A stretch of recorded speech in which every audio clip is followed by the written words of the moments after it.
Hello, and welcome to Marathon Swim Stories, where we explore the human side of the superhuman feats of endurance swimmers. I'm marathon swimmer and coach, Shannon Keegan. I virtually met Elisabeth Starr through an email with the subject line, "I'm a marathon swimmer now, thanks to you."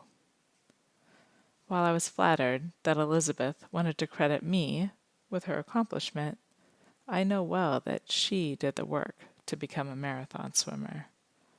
But I'm grateful that Marathon Swim Stories was part of her journey. I hope you enjoy Elisabeth's story. Hello, Elisabeth. Welcome to Marathon Swim Stories. I never say that, but I did today. Tell me, what's your story? So my story is like, if I start like when I was a kid, like I learned to swim at Tell like, me, how'd you find the yeah, water? I What learned was to it swim like at for like you? swimming pools and stuff, right? Yeah, Like, okay. I lived in the country. I lived in Kentucky. Okay. And so we did a lot of like playing in rivers and just like being around water. Okay. Um, and then when I was a teenager, I moved to Oregon, actually, and lived in the middle of nowhere, but on a tidal river. Okay. And so, What part of Oregon? Out of curiosity. so you know where like Eugene is? Uh-huh. Yeah. You know where Florence is on the Mm-hmm. coast? Mm-hmm. I lived in the mountains in between. So if you Oh, drive cool. from Eugene to Florence, there's a town, there's the Siuslaw River is right there, and I lived on the Siuslaw River. Oh, cool. And now I know how to pronounce it. I never knew how to pronounce it before. Oh yeah, the Siuslaw, yeah. And so when it was warm, I would swim like every day, but it was just like short swims playing in the river. We lived kind of on this like 100-year-old rock slide, so there was kind of like some rapids there from the rock Wow. slide from a long time ago. Fun. Yeah, it's kind of weird because there's actually this huge bend in the river because there was a rock slide and it changed the course of the river. Yeah. And then uh, the place we were staying was built like on top of the rock slide. Wow. Um, yeah, Did you have lessons to learn how to swim, or was it just being around the water? no lessons. Like when I Okay. was young, it was just not drowning. That's a good one. My mom didn't want to worry. There were four of us, and she didn't want to worry about us drowning at the pool. So it was like, how to swim. And then, like, I actually remember learning to swim. I was Okay. 5 years old, and it was at a hotel pool. I was like visiting my grandma, and the hotel had a pool. And I remember being able to like get across like over to where my grandma was without touching the bottom and like doing that tiptoe thing where you Yeah. bounce on your Yeah. tiptoes when you're short and you're young. And I remember thinking like, wow, this is incredible. I learned to do this thing. But I didn't know any like official strokes. I got pretty good at overarm strokes just from being in the river all the Mm-hmm. time. And then this tiny town that I was living in Oregon was like, hey, we need a lifeguard. Would you do lifeguard training? So I did do lifeguard training. And in order to do that, you have to swim like 50 yards of each stroke, not butterfly, but breast and back and Wow. freight. Okay. And I had to like learn to swim with my face in the water. And it was terrible. Like it was, I was so bad at it, but they were like so desperate for lifeguards that they like were like, no, we'll teach you. So they taught me like the most rudimentary um and then I got married really young. I got married at 20. I started having kids, so I had 3 kids. Wow. And what I think happens to a lot of people that like have kids when they're young is like you wake up one day and you're like 26 and you have 3 kids Wow. and you're getting divorced and you're like, who am I? um, and so that happened to me. And I think maybe a lot of marathon swimmers start this way. I was like, I'm going to do a triathlon. I've heard. Yep. Yep. Yeah. And at the time, I didn't know anyone else who was doing it. So I didn't really know how common it was. Right. But I was like, I'm going to do a triathlon. I have to learn to swim. So all of the swimming, all the water around everything that you're doing was all head up. Mhm. freestyle. Okay. And it Yeah. wasn't until this lifeguard training that they're like, okay, put the face in. So did you have fears of putting your face in the water, or was it just like you just didn't, that just wasn't what you did? I had fears of water going in my nose Okay. because I had Understandably. It's uncomfortable. I I hate had when well, water goes in my nose. I had done snorkeling. So I was used to Okay. like a full face mask because in the Mhm. river we snorkel a lot for fun. It's Okay. really pretty. Um, and the idea of like putting like having goggles but not having my nose protected was very weird. And Yeah. so that was what was really hard because I Okay. felt like I was used to breathing with my face in the water because I would have a Right. snorkel Yeah. and going to goggles. First of all, goggles are very uncomfortable compared Compared to a mask, I could to a see that. mask. Yeah. Yeah. And you know, with the mask, I don't know, have you done a lot of snorkeling or diving or anything like that? I was the kid that like grew up swimming and didn't know anything other than goggles. So we would go on a snorkeling trip and I'm like, why Okay. can't I just wear my goggles? So Okay. the opposite. So with the snorkeling mask, if you get water in your mask, like even like one of the things that they teach you is you can put your mask, they drop your mask in the bottom of the pool, you swim down, you put your mask on, and then you blow through your nose and you blow all the water out of your mask. So your mask is totally clean. Yeah. And so I was used to, if there was water, I would just blow and then the water would go out of my mask. And if there was any accumulated water, it kind of went over the nose piece. And so you just weren't used to having like water in your goggles. Right. I could see that being a problem. That was, I don't know, it was a weird change. And that was hard. Okay. And also the rhythm of like face in and then look like Oh. breathing to the side, you know, that was all very weird. That was all I'm very laughing lovingly. Like I can only imagine like what it would be like. And kudos to you for deciding for taking the opportunity though to learn. That's great. Yeah, well, so I was at community college anyway, and they had swim class. Okay. So I signed up for like the intermediate swim class, which is where you can already swim, but you don't know the strokes. Mm-hmm. And so I would just go once a week and I would show up and the guy would like demonstrate on the pool deck the strokes. And then I, you know, try to do the strokes. And then I would go to the public pool. The swim class was only once a week. Mm-hmm. So then I would drop my kids off at school and then I would go to the public pool that was really close by. And I remember the first time I went in there, I was like, the sprint triathlon I was training for, the swim was 600 yards. And I was like, I have to try to swim 600 yards. And I was like, it doesn't matter if I have to stop, but like, I'm going to try to swim 600 yards. Yeah. And I swam across the pool and it was a 25-yard pool. And I got to the other side and I had to like hold on to the other side. And I was like, this is really hard. Why is this so hard? And I made myself stay in the pool till I had like swam 600 yards. And I think it took me like 35 or 40 minutes. And then I just kept going to this class and he taught the different strokes. And by the end of the class, I remember him saying, like, he was an older guy who never said anything other than just like instructing. He walked over to me and he was like, your stroke's looking a lot better. And then he like turned around and walked away. And I was like, my stroke's looking better. I am learning. Yay. And so I also like had joined this triathlon club and I am so lucky. I didn't know how lucky I was at the time. I live in San Francisco. And so I was like, where do we practice open water swimming here? And they were like, we swim at Aquatic Park. Not knowing anything about like the amazing history of open water swimming in San Francisco and in Aquatic Park.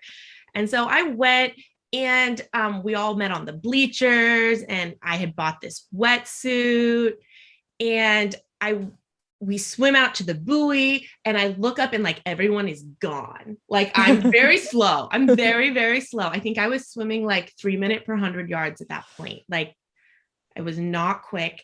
And I have no idea what's going on. So I get out there and I'm like, oh my God, I'm in the water. And then you can't see in the water. So it's like the opposite of any snorkeling experience I've had. The water is very clear.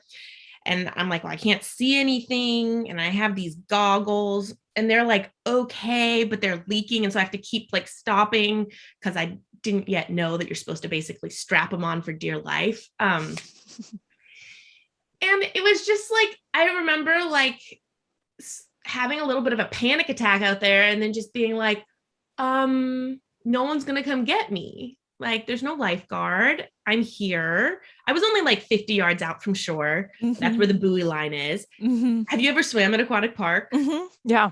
I went to the 24-hour relay a few years ago. Oh, yeah, with Susie Dodds. Mm-hmm. Yeah.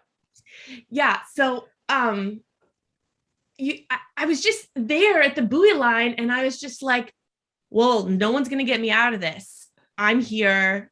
I'm the person who got myself here. I did this to myself.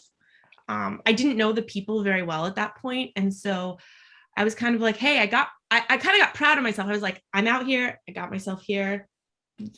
I'm in the water. I'm in the ocean. Like, okay. And I finished. I did like, it wasn't a very long swim. You know, I finished a buoy line and I got out and I felt like very accomplished. And that was kind of just the beginning of realizing that I really liked swimming in the open water. So going into that, you had maybe you were training for the 600 yards in the pool, and that's all you were really doing. That was like all I had done before that. And I had I had played in the waves in like Florida or whatever, but I had never really swam in the ocean, swam. And all my swim experience had basically been rivers in Oregon. There's a couple different ones. We'd go up to the Rogue River and the Illinois River, well, down, I guess. Yeah. And so I had a lot of like river swimming experience, but not any ocean experience or even very much lake experience. Mm-hmm. And so I like started my triathlon journey, and a lot of triathletes dread the swim, but I really liked the swim. Mm-hmm. And I remember whatever I get into, I tend to get pretty into. And so by the end of the year in September, so that I had started the class in January, this is in 2018. Okay. By September, I signed up to do the Santa Cruz half Ironman. Wow. Yeah. Go in to start with a sprint, go for an Ironman. Jump right into half Ironman by the end of the year. And the most amazing part of that of that race was the swim. And I remember you swim around the pier for the race. And I remember being surrounded by people. Mm-hmm. And then the sun was like coming through the water. You could see the little ripples. And I remember my eyes just like filling with tears in my goggles because it was like such a beautiful experience. Mm-hmm. And completely overshadowed by the disaster of the run. I loved that swim experience. Mm-hmm. And when I went back to community college in the next January, so like 1 year from when I took the first class, it was a different guy who was teaching the class. And he said, hey, I'm the women's swim coach. Do you want to be on the women's swim team? Oh, fun. And I was like, I'm very slow. I'm just very, very slow. And he's like, well, what have you done? And I was like, well, I've done a half Ironman swim. Like I can swim. He's like, great, you'll swim the mile. And I was like, okay. And in my head, I'm thinking, well, this is free training time. I've been paying to go to the public pool. And this guy says I can come and swim for 2 hours every afternoon for free. And coaching. Yeah. Nice. Yeah. Like, okay, because at community college, they don't have like age cutoffs for so it's NCAA, but it's like the division that it is like, it's not even like D3. It's like the community college like division. And I didn't know how to flip turn. I didn't know how to go off a block. I didn't even know how to open turn quickly. My open turns were not good. I didn't know how to streamline. Like all these things you learn if you're on swim team, I didn't know how to do any of those things. And I remember practicing going off the blocks, and my goggles came off like every single time. And eventually one of the girls came up to me and she was like, those goggles won't stay on when you dive. They just won't. You need to get like goggles not for open water swimming, but for like pool swimming. And I was like, oh, okay. bought my first pair of Vanquishers and basically never looked back. I mean, I ended up doing my first marathon swim with Vanquishers. I was like, I love those. What was that community college swimming experience like? I mean, just it was a mind-blowing experience. Having grown up homeschooled and rural, I had never had a team experience like that. Wow. And I was very lucky in that where I was in my life, all of my kids were in elementary school, and the classes that I was taking were not so time consuming that I couldn't spend 2 hours every afternoon swimming. Yeah. I mean, I'm just so privileged to have been in a situation where I could do that. But it was incredible. It was really hard because I didn't have any technique. And so I was always the last person across the pool in the beginning. And that was very demoralizing, even for drills. And so we would do these like kick drills, and people would be headed back across the pool, and I hadn't even like reached the other side of the pool. And that felt terrible. And it was the same with like when we would just practice dolphin kicks. Like I was the last person across the pool, like every single time. But when we would do longer sets, like 200 or 300 sets without stopping, I noticed that I was catching up with the younger. Nice. The other girls were all like 19 and 20. Yeah. And how old are you? At the time I was 28. Yeah. No, I was 29. I was 29. Okay. So, but then they're talking about a 200 being like a super long race. So I have this like other weird perspective. I started getting faster. My form started getting better. My coach is like, you lift your head so far out of the water, like to breathe. And I was like, well, I have to see what's going on. And he's like, you're in a pool. You don't need to see what's going on. Just look at the line and swim. Don't look. And I'll never forget the very first time I swam the mile. I had gotten a lot faster. Like in a meet now? Yeah, at a meet. Because we started meets like 3 weeks after we started training. So I had like 3 weeks of trying to learn. And then we had our first meet. And I'd never had a counter, someone who like counts how many laps. Right. And I honestly, the way that it worked, the way the points worked for our conference, you made points by scoring in each event, and there weren't a lot of girls that swam the mile. So it was actually helpful for me. No matter how slow I swam the mile, I was scoring points for our team every time I completed it. Nice. Yeah. And so I think the first time I swam it in like 31 minutes, which is, it's not fast for pool swimmers. For open water, that's pretty fast, but like, I mean, one time was this girl and she swam it in like 22 minutes. And, you have to wait in the water for everyone in your heat to finish. And because it was only like 4 girls who were swimming it, she was in my heat.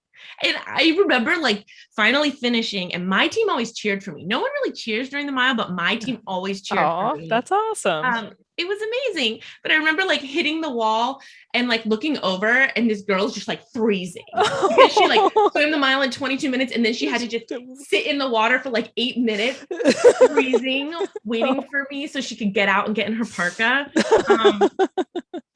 I felt a tiny bit bad, but also that's what you get when you're fast. So I didn't feel that bad.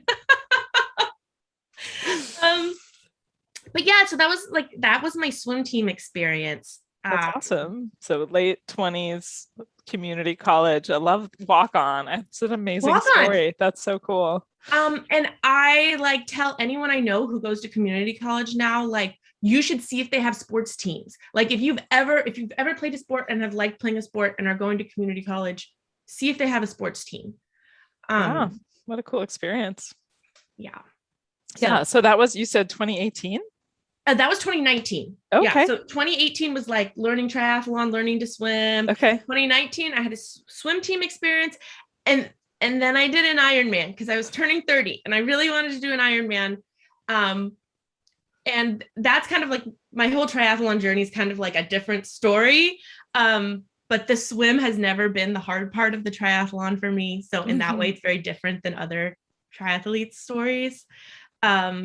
And I actually, at my community college, everyone who swims in the spring plays water polo in the fall. And I injured my back playing water polo. Oh no. I like herniated a disc in the fall Oh, of yeah. 2019, ended up having to have surgery. Oh man. And I had this like great surgeon who was like, I've worked on Ironman athletes before. I think you're going to go right back to everything you were doing before. And I was like, well, I trust you.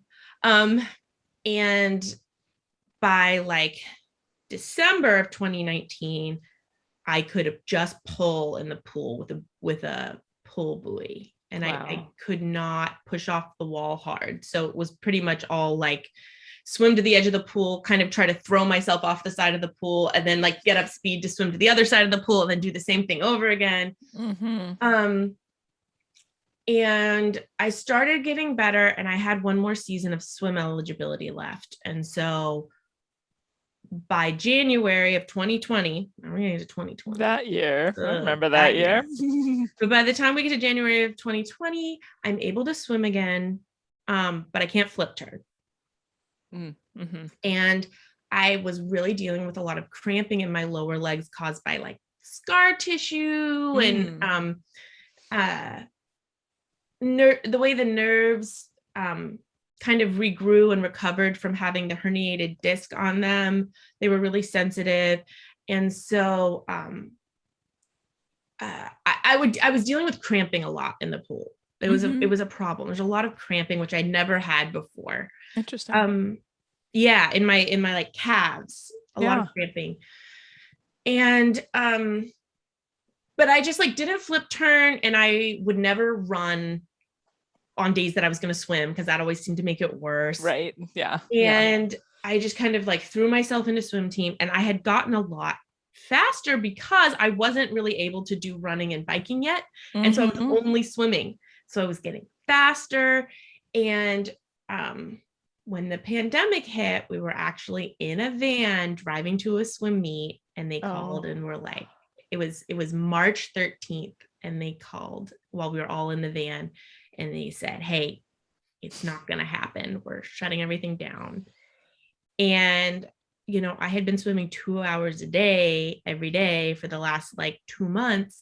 And I just thought like, well, what am I going to do when the pools are closed? Yeah. Like, I gotta swim. I gotta swim. That was your rehab, like, right? you can't just come down also from like a high level of activity to just nothing. And I remember the very next day I went out and swam in Aquatic Park. And I just started like swimming in Aquatic Park as often as I could. It probably wasn't, I'm trying to think, it wasn't every day because we didn't have childcare, and I had my kids half time. And so it was How far away is it to Aquatic Park for you? For me, I live in the Sunset. I live in San Francisco. So during the pandemic, when there was no traffic, you could get there. I could get there in like 16 minutes. Now it takes me about 25 minutes to drive over there. Worse if I try to go at like the evening, but if you go really early, it's okay. And I started swimming in Aquatic Park, and then when May came around, I noticed I was starting to really overheat in my suit, in my wetsuit. And what's so funny is like it was only like 60 degrees, but so I would like swim. I still wasn't swimming outside the cove at all, but I would swim like the perimeter of the cove, and then I would take off my wetsuit and leave it on the bleachers, and then swim another buoy line. And that's how I started swimming with no wetsuit. I would wait till I was really warmed up, and then I would take it off and then swim without it because I was already warm. Yeah, nice. And then after a while, it just got annoying to deal with the wetsuit. Just got sand in my shower. That's why I got rid of my wetsuit. It's like, this takes too long. I could be swimming right now. Like, leave it. That's exactly right. It's like, I have time to go swim, but I don't have time to like pack my wetsuit, change into my wetsuit, take off my wetsuit, rinse it out in the shower when I'm done. Like that just, I think it added like overhead to the whole routine. But you could be swimming. Yeah, I could be swimming. And so I just stopped using it. And I didn't know anyone who swam without a wetsuit then. Everyone who I knew who swam in open water was a triathlete, and they all wore wetsuits. And So it'd be me in no wetsuit and then all my friends with wetsuits. And that's kind of how the whole summer went. And then in July, because again, with the being so lucky, Tahoe's only like 4-hour drive from here. Mm-hmm. And the people that I was like potting with were like, hey, let's go to Tahoe for a week. And I was like, okay, I've been in my house for like, at this point, 5 months, and I just like need to leave my house. So we went to Tahoe, and I had never swam in Tahoe before. I'd been to Tahoe. I'd ridden my bike around Tahoe. I never like swam. And I got in and was like, I never want to get out. I just want to swim here forever. And, my friends were like, we're going to go back to the house. And I was like, okay, well, can you wait a little longer for me? And they were like, wait longer. And at this point, probably every time I swam, I probably was swimming like 1,500 yards. And I think I swam like 2,000 or 3,000 yards. I was just like, I just don't want to stop swimming here. It's just so amazing. And I love the swells. Like Tahoe's a lot of swells, and swells are probably one of my favorite things to swim in. Not like straight up chop, not completely flat, but like swells. Oh, it was so fun. And when we drove back, I turned to my boyfriend and I said, do you think people swim across Tahoe?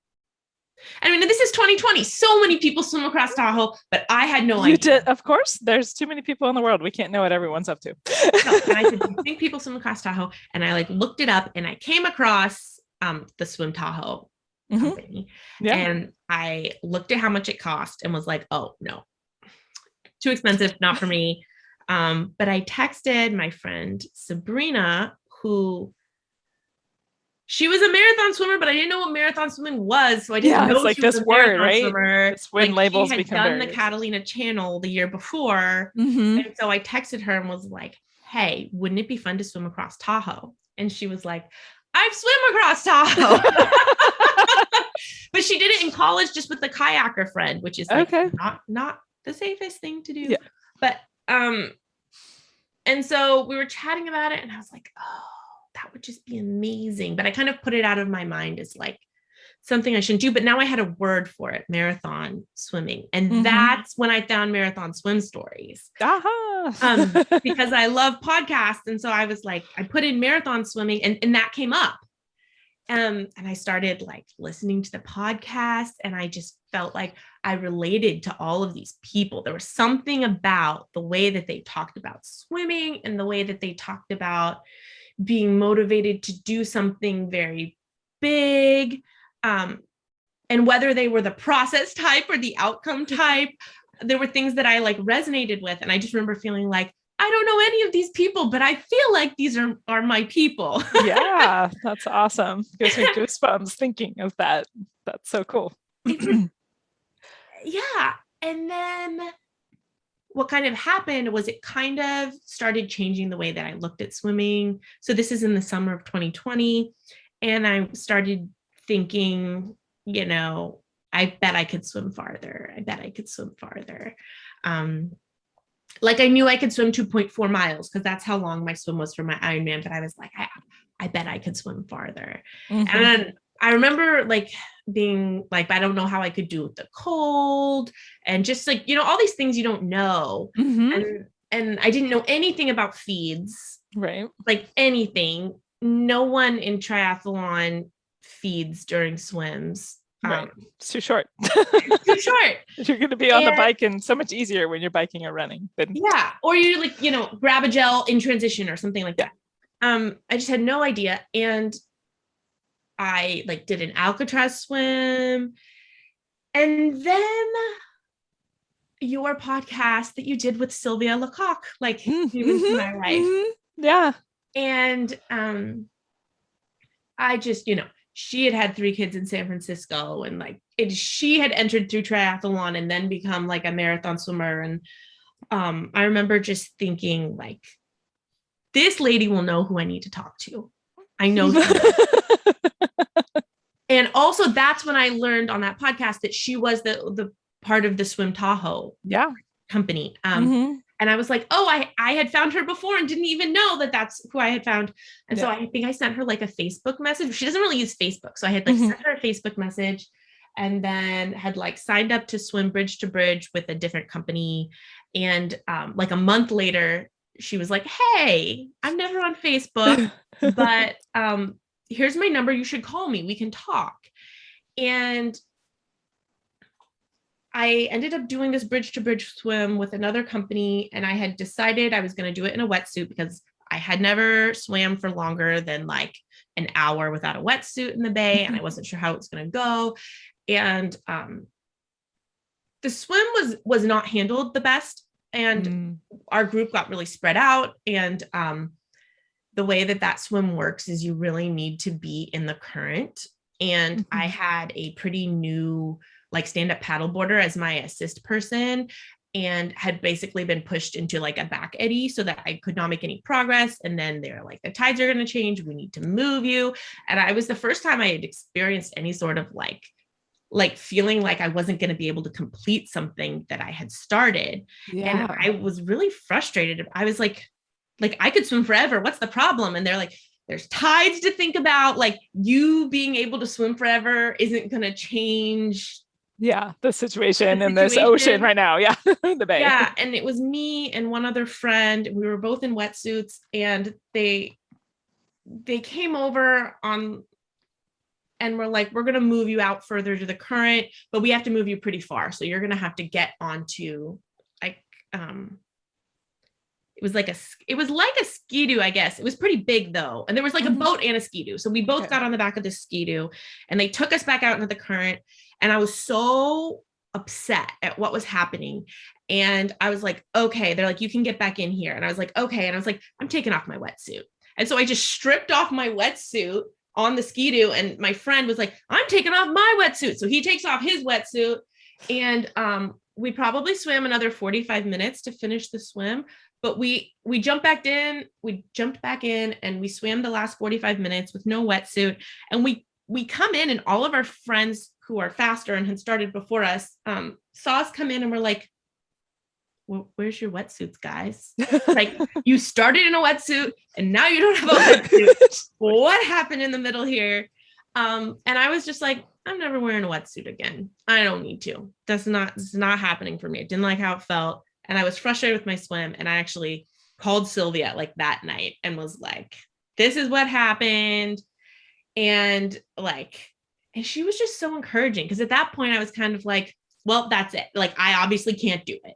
I can't do it. Like, right. I tried and they had to move. Right. I can't be a marathon swimmer. Whatever it is that it takes, I clearly just don't have that. Man. Which felt weird because I was like, I was never tired. Yeah. I felt like I could have swam forever, but there was something that wasn't right. What I didn't know was what I was missing was like an amazing crew, right? Was the thing that I was missing. Right. But Sylvia was like, hey, I'm going to go out with I'm taking some people out the week before Thanksgiving. You should come. And I was really nervous. And I was like, I'm not going to wear a wetsuit. I'm just going to show up. It's getting colder, right? Like, it's the end of November. And that's when I met what ended up being my pod. Like, she was like, this group swims a similar speed as you. I think once you swim with these people, you'll be able to know what you need to do next. Nice. That's very cool. She was totally right. So I ended up swimming with Rainey Pierce and Georgia Wells. And there was just a number of other ladies that ended up being like my pod. And we did this swim together. We swam from Sausalito out to Angel Island, which is I think it's like a mile. No, it's 2 miles. And it was just beautiful. I was just so happy the whole time that I was out there. And when I got back on the boat, Sylvia was like, good job, kiddo. Just swim through the winter and you'll be fine. And I was like, okay, now I know what to do.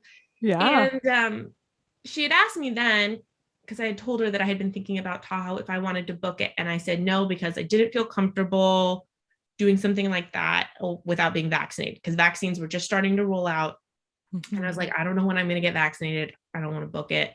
And she's like, okay, well, my summer's full. So you won't be able to do it next summer.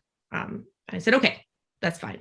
That's what's going to happen. Because we're up to 2020 or coming up on 2021. We're coming up on 2021. Got all the rollovers from the prior year. So she's all of that. And that's when I really just started, like, I swam through the winter no wetsuit. So there was like a lot of learning curve about that. I started like learning that when it's cold, you need to like eat, even if it's only an hour swim, you really need to have a gel because you burn so many calories trying to stay warm that you're not going to be able to like sustain yourself. Like you're going to need that. And so like I learned a lot about cold water swimming. I had like a scary experience where my poor boyfriend, who does not have as much body fat as I have, basically got hypothermic in the water. Oh no. That was a scary experience. Actually, a SEAL came over and told me he was in trouble. What? Yes. I was swimming with my pod, and my boyfriend's much faster swimmer than I am, much faster. And so he swims in circles around us, you know, like you do with a pod. And we had swam maybe like 800 yards and we were swimming back, and there was a pretty big ebb. And so it was actually, we were having to fight a little bit to get back to where we had parked the car. We were at Chrissy Field, which is like right kind of under the Golden Gate Bridge. Okay. And my boyfriend was in the back, but that's not unusual because a lot of times he'll circle back around. Circle. Yeah. Back. And I was swimming, and all of a sudden the seal like swam up pretty close to me, like maybe like 4 feet from me. And I looked at the seal, and the seal just looked at me like it had something very important to say. And I looked at the seal, and the seal like turned around and looked back behind me, and then looked at me again, like, you need to look back there. And I turned my head, and my boyfriend is swimming with one arm. And I'm like, what's going on here? And the seal like looked at me again, just like very purposefully, and then swam away. Wow. Yeah. He was like, dude, you're like pod mate's in trouble. Like you're not doing a very good job of keeping an eye on your like family members. People, right, come on now. Yeah, like you're here as a pod clearly, and someone is not taking care of this one. And I swam over, and I was like, hey, do you need to go in? And he was like, yeah, I'm pretty cold. And I was like, okay, well, we parked by that windsock there. So I'm like, you know, let's swim diagonal towards the windsock because we have to get to the car. And he goes, well, which way's the beach? We are only like 100 yards from the beach. Oh, wow. And I was like, oh no. So he looked like he was all there, but he was not all there. And I was like, okay, well, let's swim towards the windsock. He did not. He as soon as he realized where the beach was, he like went straight for the beach. And, you know, his speech was all slurred and he was stumbling. It was kind of like he was drunk. And then he was like, I'm just going to sit down. And I was like, oh my God, no, because I knew there was no way I could carry him. Like there was, even if we had to call 911 or something, it would be so far from where there was a road. Like the parking lot was so far. But one of the ladies I swim with, her husband walks their dog on the beach. And so I like called over to him, and I was like, can you help me with him? And so we like half carried him. He half walked like to the car, and then he started warming up. And it was like, you know, yeah, it was bad, but he warmed up. He was in a lot of pain, but he warmed up. Yeah. He sat in the bathtub for like hours that day.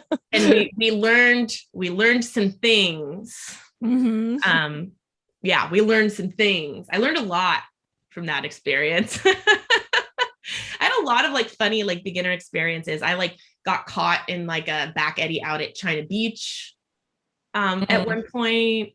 And it was just like me not knowing what I was doing.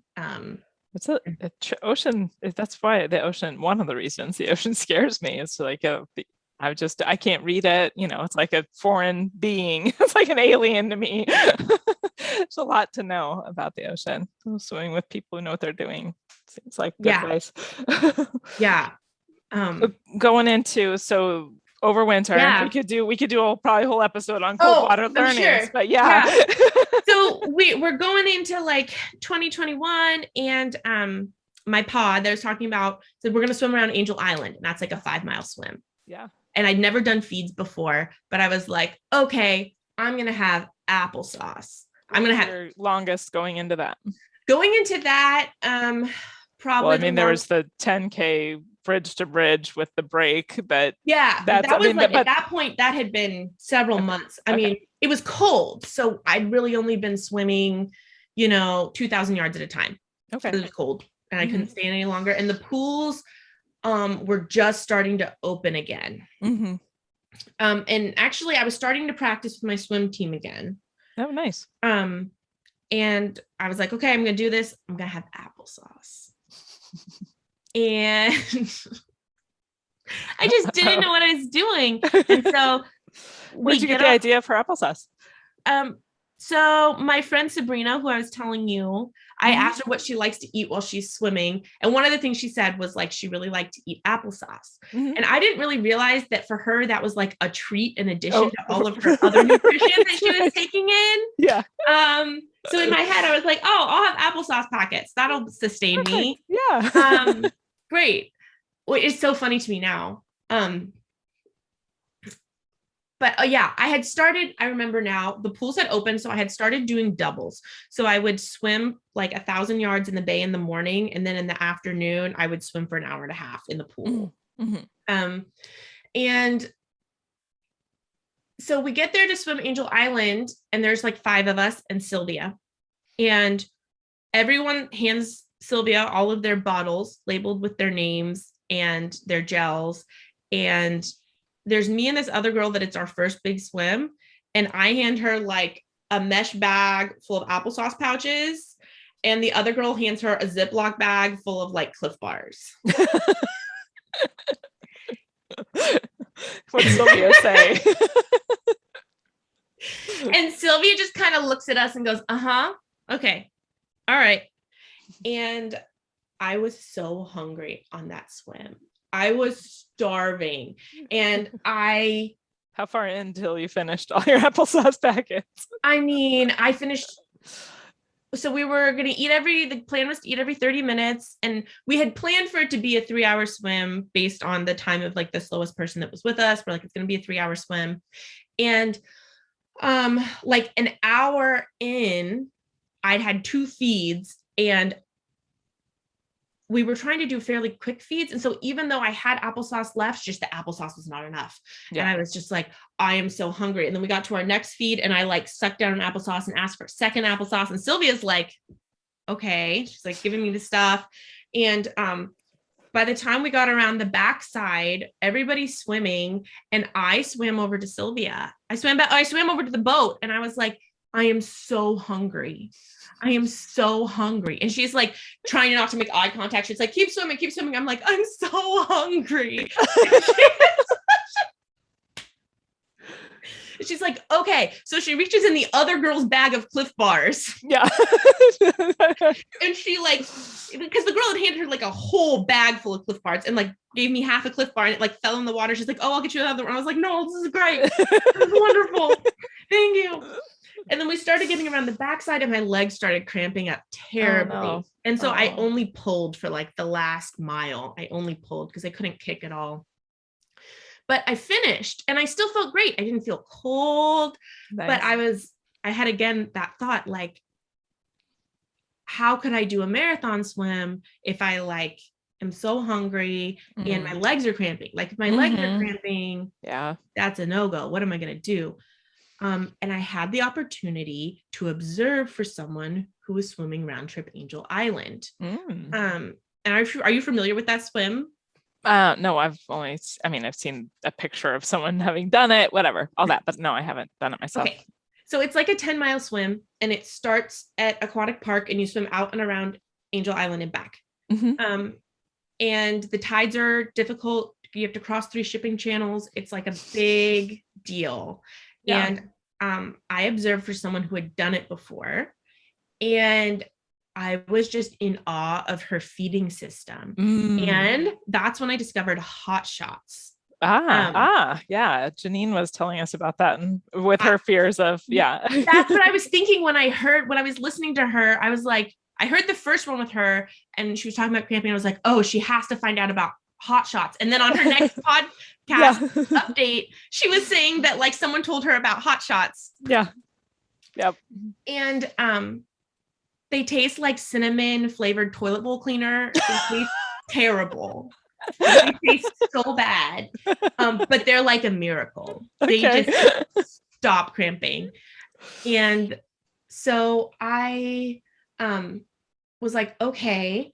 And I told Sylvia, I was like, I want to swim Angel Island again. So like around Angel Island, the round trip, like around the circumnavigation. And she's like, okay, well, I have someone who's doing it. That's your speed in like a week. Let's do it again. And I finished half an hour faster. Nice. I ate so much. I had like Carbo Pro mixed with Scratch in my bottles. And I had a full 8 ounce every feed. And then I had a hot shot every hour. And I felt amazing. Like I finished and I was like, I could swim around this island again. Like, I feel so good. Nice. And like 2 days later, Sylvia sent out an email to me and a couple other people and was like, we have 3 cancellations to swim the width of Tahoe. These are the dates. Wow. And she's like, it's first come, first serve. And I was like, I want this date. Yeah. I will do it. And that's when I realized it was going to happen. And so that's just in like June at this point. And the swim is in July. So this is the beginning of June. I decided I was going to do it. Yeah. And then the swim is at the end of July. So I basically have 8 weeks to like get from 5 miles to where I could comfortably swim 12 miles. 12 right? In a lake. In a lake, which I really didn't fully appreciate. Okay. what the difference was. Like I was like, I've swam in Tahoe before. It didn't feel that different. Altitude, I also just didn't really take in what that was. But I got ready. I probably did 5 2-hour swims, and then I did a 5-hour swim and a 4-hour swim. Okay. And those are what I did to prepare. I also swam every day because I felt it was really important to keep the water feel. Like I had learned from swim team that was one of the most important things, was to swim frequently for smaller amounts, and then just have like one long swim a week. And then if I couldn't do a long swim that week, then I would do 2 medium swims, like 2 2-hour swims. And that's what I would try to do. And then, the time came for me to go to Tahoe. And I know you went to Tahoe this summer also. So I'm sure you also were like, oh my God, the whole Tahoe basin is like on fire. Oh, I was there like the week before. Okay, you were there hit. Before. Yeah, it was way, I lucked out in that regard. But then my date was back to your story. No, yeah. So my date was the 26th of July. Yeah. And right in the thick of it. Right in the thick of it. And it was before it got really, really, really bad. Yeah. But I had known someone who had their length canceled. And that was, really sad. And then I had a friend who was able to do the length. And they're both in my pod. And that was like a hard thing. Yeah. To have happen. That's just weird. And then my date was coming closer, and we talk about like, if the AQI is this, we're not going to swim. If the AQI is this, we are going to swim. And I just try not to think about it. My friend Sabrina flew up to be my crew person. Oh. And I know, she's so wonderful. She flew up to be my crew person, and we drove up to Tahoe, and I fell asleep in the car. And I'm so glad I did, because when I woke up, we were in Tahoe and it was so smoky. Like I could see the smoke. And if I had been awake as we were driving up through the mountains and all the smoke, I think it would have been really hard to see. Interesting. But the way that it was very weird, in that the smoke was not bad in the middle of the lake and across it, but it was really bad in the south part and the north part. And it would change day to day. Yeah. And so I was just waiting for a call from Sylvia, and she's either out on the lake or sleeping. Exactly. Yeah. So I'm just waiting, and I don't know if I'm going to get to swim at all. Like, it looks pretty bad. I have no idea. And I know, so she texted me and she's like, hey, our swim yesterday was canceled. We had one person choose to swim today. The forecast is like, we don't know what it's going to be. So why don't you just show up to the dock at 4:30 a.m. and we'll make the call then.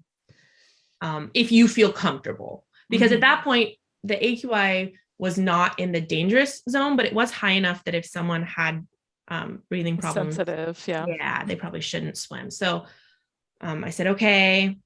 Like I, had a talk with Sabrina. My boyfriend was there, but he was not my crew. I sent him on a fishing trip. I was like, you don't need to be on the boat. Yeah. So I talked to Sabrina and I was like, what's the AQI need to be for you to feel like you don't want to crew? Because to me, that was like the most important thing, because I'm not like, I'm in the water. Like I was worried about the people on the boat. And Sabrina, she told me the number and I was like, well, I definitely won't be swimming if it's that number anyway. Right, so right. that works for me. Got up that morning and it's just this uncertainty. Like, am I going to get to swim? Am I not going to get to swim? Right. Did you feel prepared though, like physically, or you did? At least you felt like you did as much as you could with. I felt going last physically prepared. I felt like I had my nutrition dialed in. I had made like this whole nutrition plan. I mixed all my bottles beforehand. And the way I do it is I use a big like bike water bottle. But then I have marks on it. So I drink like half of one bottle for one feed and half for another feed. And so I knew that for the number of feeds I was expecting, I just got one of those like 6-pack drink carriers from like Trader Joe's and just filled all my bottles, mixed all my bottles, because I wanted to mix my own bottles, because I knew that if my electrolytes were too low, I would start cramping. So like I really wanted to make sure they were mixed to the consistency that I wanted them to be. Which I know I probably couldn't do for like a really long swim, but I think this is like a middle distance, like marathon. Well, yeah. And I don't know, at least the way my journey's been with feeding, it's like you got it. You just find what works for you and you roll with that. Cause going in, you got all this other uncertainty to deal with, but you're like, at least my feed plan's nailed, my training's nailed. So this is what we're doing. Yeah. Like I can control that one thing of getting it ready for the person to give me. And, we pull up, we walk down to the boat, and Sylvia and Katie are there and they've already swam. So it's 4:30 in the morning and they've already like had breakfast, gone for a swim themselves, and the boat is ready. Nice. Like, wow. And basically when we looked at the forecast and we looked at the air, we said, it's swimmer's choice. She's like, we won't make you swim. You can reschedule. She said we had a cancellation for tomorrow, so you could take the tomorrow spot if the air is good, or we can book you for next summer. She's like, we don't have anything else this summer. I was like, okay. And I was like, well, can I think about it? And she was very like, did not push one way or the other. And I felt like I was trying to get from her, like, should I swim or should I not swim? Right. Like, refusing to give me like anything. Like, it's your decision. It's your decision. Exactly. That's good. Which I'm grateful for. At the time I was frustrated by, but I'm now so grateful for. And so I went to talk about it. And my boyfriend was there because he was going to go fishing afterwards. And I was like, what do you guys think I should do? And Sabrina said, well, we don't know what the weather's going to be like today, but we know what it is today. And we know tomorrow, right? that, she was like, we don't know what the smoke's going to be like tomorrow, but we know what it is today. And we know it's moderate. So we know we probably could get across, but then the smoke could get bad, or I could get an asthma attack, like anything could happen. She's like, but that's like, we know what's going to happen today, but we don't know what's going to happen tomorrow. So I would suggest to swim now. And I was like, I'm in my suit. I have my swimsuit on. And then I was like, well, if I put it off and then tomorrow the smoke is worse, I'm going to feel terrible that I didn't take this opportunity now. And I kind of asked my boyfriend, and he, because he didn't think I should swim, didn't want to say anything. Yeah. And because I know him, I was like, oh, I can tell he thinks that I shouldn't, because he's not saying anything. He was trying to like not say anything so that he didn't influence me, but his not saying anything, like, let me know that he did not think it was a good idea. And I just said, it was a weird thing because I had to make the choice. And that was the weirdest thing, was having to make the choice. And I said, well, I'm going to swim. So I walked over and I said, I'm going to swim. So it was like, all right, we're swimming. It's on, like it's 100% on now. And so we get on the boat and motor over to like the swim start. And I'm like putting on, I don't use Desitin. I use Boudreaux's butt paste because it doesn't smell as bad. Hear ya. So I like am all like slicked up.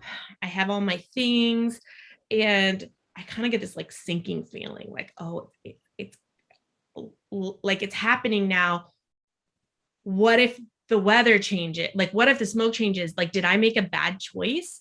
And I was just doubting myself. But at that point, I'd said yes. So we're going. And like, I swam. When you have the Desitin or you're like, you can't go back. It's never coming off. It's never coming off. So I jump and I swim to the beach, and she has her light, and I start swimming. And as soon as I start swimming, I expected to feel happy and grateful to get the opportunity to swim. And instead, I was just, to be honest, filled with regret. Oh no. I was like, I made the wrong choice. Oh, wow. Like, interesting. I was not expecting it at all. Huh. And I was just like, I'm going to get pulled, and then I will have wasted all this money, and I won't have done the thing that I was going to do that I wanted to do. No. And it just like sunk deep into me. And I was just so surprised by that. Because I realized what I was really doing was I was really doubting my ability to make decisions for myself. Yeah. And also to make a decision when I knew other people disagreed with it, which is what my boyfriend was trying to avoid by like not letting me know at all. Yeah. But because I am pretty perceptive, I had picked up on it, and that had made it hard because I was having to trust myself that I made the decision that was best for me. And I just started swimming, and it was a full moon. It was so beautiful. I remember like swimming and then looking up at the moon. And then I had this weird thing where I was like, I feel really tired. My arms feel really tired. And I was only like, 15, 20 minutes into the swim. And I was like, what is happening? And I've actually since then had this happen on some longer workouts where at the beginning of the workout, I feel like there's no way I'm going to get to the end of the workout. Yep. But this was the first time it had happened. And of course it was like during my first marathon swim. Right. And so, I just thought like, well, I'm just going to keep swimming. I love to swim. So I'm just going to keep swimming. And I also thought like, well, if the air quality is bad, if I don't lift my mouth out of the water very far, maybe the air quality is better, like right at the water. And so I don't know what I was thinking, but I was swimming, and my form was so good because I was just like barely lifting half of my mouth out of the water to breathe. And then what ended up happening was so funny because the sun started coming up, and because it was so smoky, it looked like the scene in The Lion King where the sun's coming up. And I made some crack about it to the boat. And then when I swam in for my next feed, they were playing The Lion King. And so I was like swimming, and the sun was coming up, and they were playing The Lion King, and then everybody was laughing. And then I had my first feed, and then everything just kind of like started to change after that. And it got like, I was just so thankful then to be there. Mm-hmm. And I had like a lot of internal stuff. I was like swimming, and I was like, Elisabeth, you always have to do the hardest thing. Like, why did you pick the hardest thing? Like, I literally thought to myself, I could be in bed right now, but instead I'm in the middle of Lake Tahoe. Like, why do you do this to yourself, Elisabeth? Like, you don't have to do this to yourself. Why? And I was just like something I hadn't really thought about before. And so then I was like thinking about that.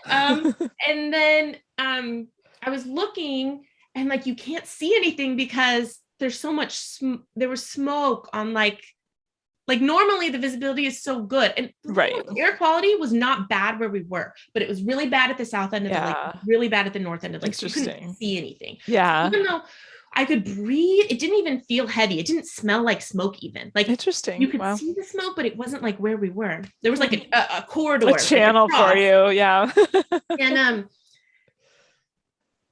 And I was on track with my feeds. At one feed, I didn't finish a bottle all the way. And then before the next feed, I started to get hungry. Oh. And I like swam over the boat. And Sylvia goes, oh, I found out later, she goes, oh no, Elisabeth's coming over. She's hungry. If she's swimming over to the boat, there's only one thing that means. It means she's hungry. And I was like, I'm hungry. Swim. I'm hungry. Swim. And she's like, and I see Sylvia like saying something to Sabrina, and Sabrina comes over. She's like, you have 4 minutes till your next feed. And I was like, okay.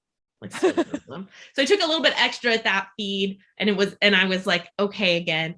And I just couldn't believe how blue it was. And then when I would turn my head to breathe, I realized I would see the smoke and then start to be panicked about the smoke changing, like the air quality getting worse, and then having to be pulled. And then I realized, oh, well, I'm just not going to look. It's like the opposite of most people. Like people close their eyes when they're in the water. Yeah. I closed my eyes when I would breathe, and I would only open up my eyes in the water because it was just blue and beautiful down there. Yeah. That's and amazing. Then sometimes I would like be swimming and I would yell at the boat and I would say, it's so blue. And then I would just like keep swimming. And then I came. And then the thing about the lake you were saying that makes it hard is that there's no buoyancy. And so feeds were actually really hard. I didn't expect that to be hard, but I had to really kick to keep myself on my back, like floating. And so that was surprising. That was very surprising. And then once I reached the middle of the lake, the rest was kind of like a dream. I just was happy. I knew I was going to finish. Apparently, the air quality started tanking the last like 30 minutes, like when I was like almost to the beach. Yeah. I had like a mile to go. And I could see it getting hazier. I could see the haze getting closer. Yeah. I could see it getting closer. Yep. And I had my last feed, and they were like, it's your last feed, go for it. And I think I sprinted the last mile. I went like as fast as I could. And later I found out Sylvia just turned to Sabrina. She goes, we're never getting her out now. No matter what happens with the air quality, we're never going to be able to pull her out now. And yeah, I finished. And when I got out, I just felt like this huge, like, I took a moment because, you're by yourself. There was no one waiting. Right. And the boat's pretty far out. They can't come that far in. And I just took a moment for myself.